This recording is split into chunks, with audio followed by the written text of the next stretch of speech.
So, what's this strange instrument you see me playing? It's called a keytar. It's a unique hybrid of a guitar and a keyboard. The instrument made its debut in the late 70s and became an iconic piece of equipment during the 1980s, a time when synthesizers and electronic music were at the forefront of pop culture. The keytar has evolved over the years, and from 1970s upwards is when the Keytar as we know it today came on the scene. But before that, there were some predecessors: 1795, the Orphica; 1852, the piano accordion; the synth, which brought the idea of the Keytar together; and in 1963, the Weltmeister Basset. This was a Keytar-shaped electric-bass piano. In 1966, Swedish organ manufacturer John Mosted introduced a tubular electronic organ that could be worn, and in the 1970s, the Rocky board from Edgar Winter and Hillwood produced the RB1, a lightweight remote keyboard that lacked a neck but was considered a true keytar. 1979, the PMS Syntar, John Matson invented this instrument, which was the first keytar to be exhibited at the NAMM convention. In the 1980s, Moog Liberation took hold, but there have been twists and turns along the way. Roland released its first keytar between 1985 and 1987, the Axis One, which had a significantly different design than later Roland keytars. While the keytar never truly surpassed the popularity of traditional keyboards or guitars in mainstream music, it carved out its own niche in electronic music, rock, pop, and jazz, gaining attention for its expressive and visually dynamic performance capabilities. Now, why are keyboardists jealous of guitarists? Well, in the world of live performance, keyboardists have historically faced limitations in terms of movement and engagement with the audience. Unlike guitarists, who can command the stage with physical movement and presence while playing, keyboardists have traditionally been stuck, sadly, behind stationary keyboards. The limitation created a sense of envy among keyboardists like me, who desired more mobility and the ability to create a dynamic stage presence, similar to what guitarists enjoyed. You know, the guitarists often appear as drama kings and queens, grimacing and giving the stink face when playing their chords and scales. So the guitar became the solution to this frustration by allowing us keyboardists to strap the instrument over our shoulders and move around like guitarists. The guitar revolutionized keyboard performances, and this newfound freedom of mobility gave us a way to engage the audience more directly and deliver performances that were visually as compelling as they were musically. The guitar in jazz and fusion became very evident with the likes of Chick Corea and Herbie Hancock, some of the most iconic jazz musicians, and they blended the electronic sound with their mastery. In fact, I was so inspired by Chick and Herbie that I have always been on the lookout for guitars, and I decided I will get one. Who knows, maybe it will be the one I'm playing right here.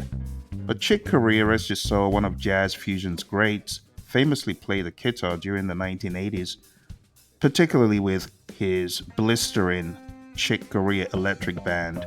Chick was known for his innovative fusion of jazz and electronic instruments, and the guitar just fell right into his exploration of new sonic landscapes. That's one of the things I like about Chick.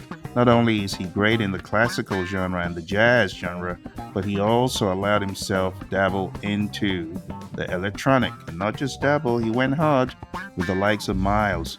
I believe this also affected Herbie Hancock, another legendary figure in jazz and fusion, because he embraced the guitar in his live shows and recordings. As a pioneer of electronic jazz with albums like Future Shock and Headhunters, Herbie was no stranger to the world of synth. So the guitar became a tool that allowed him to integrate both his acoustic jazz roots and his experimental electronic side, pushing the boundaries of what jazz could be. Herbie Hancock's performances on the guitar added an element of excitement and showmanship while still delivering his signature virtuosity.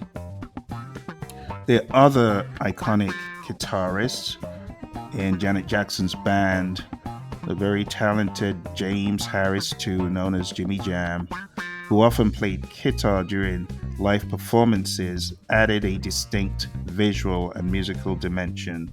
And there are many others: Devo, Tony Basil, Howard Jones, Dweezil Zappa, son of the legendary Frank Zappa, and many more. In recent years, the guitar has enjoyed a resurgence largely due to the renewed interest in 80s music, retro aesthetics, and the continued blending of electronic elements in mainstream genres. Contemporary musicians like Lindsey Sterling, Lady Gaga, and the 1975's Adam Hahn have reinvigorated the guitar. And here we are today with me taking a look at it in the Guitar Center store. I'm quite excited by it, and I'm considering picking one up. What do you think? Should I pick one up?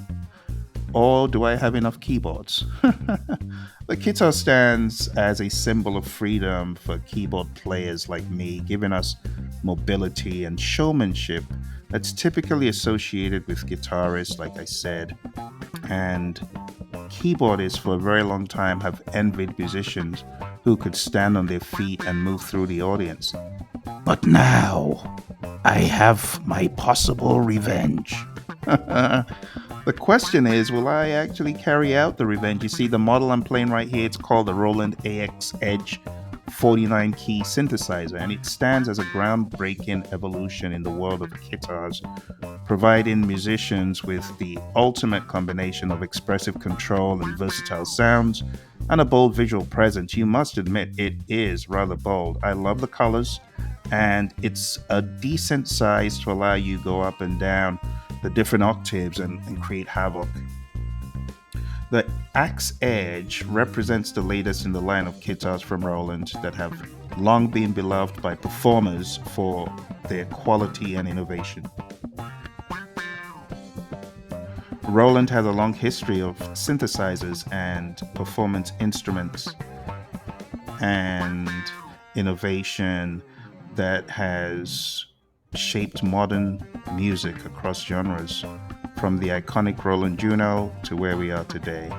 One of the striking features in the Axe Edge is the interchangeable edge blades, and this is a revolutionary concept for guitar players looking to personalize both their sound and their visual presence. With the included silver and gold blades, as well as the option to design your own, this feature ensures your instrument can match your individual style or complement the vibe of your band, changing the edge to whatever you want. Roland has meticulously curated the sound set of the Axe Edge to meet the unique needs of the guitar players. Guitarists often seek sounds that cut through mixes, and the Axe Edge, as you can hear in this recording, is quite piercing and delivers an array of edgy leads. There are also fat basses and retro keyboard tones. I'll try to demo some of that in a different video. So for any guitarists, expressive control is key to translating musical inspiration into performance, and the Axe Edge allows that. Now, the only thing about the Axe Edge that beginner keyboardists need to be aware of if they're trying to adopt it is you do not have a distinguishing contrast between the black and the white notes like you do on other guitars.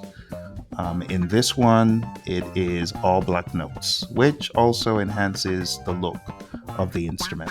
But anyway, I hope you enjoyed it. I'll talk to you in the next video. Bye for now.